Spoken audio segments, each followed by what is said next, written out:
కోరుకుంటున్నాను. వద్దునా వద్దు, దయచేసి నన్ను విడుదల చేయకండి. నేను మనిషినే కాదు, మృగాన్ని.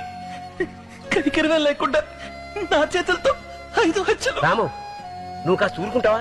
నువ్వు కావాలనుకున్నా చట్టానికి నువ్వు శిక్షించడం వీలు కాదు. లేదు నాన్న, నేను చేసింది తప్పే.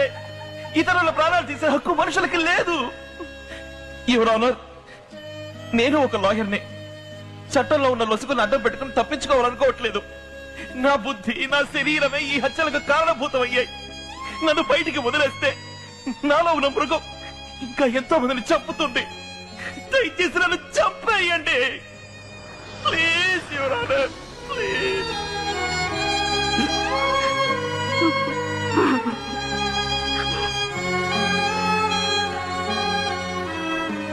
రామానుజన్ తరపున వాదన విన్న తర్వాత అతనికి మల్టిపుల్ పర్సనాలిటీ డిజార్డర్ అనే విచిత్రమైన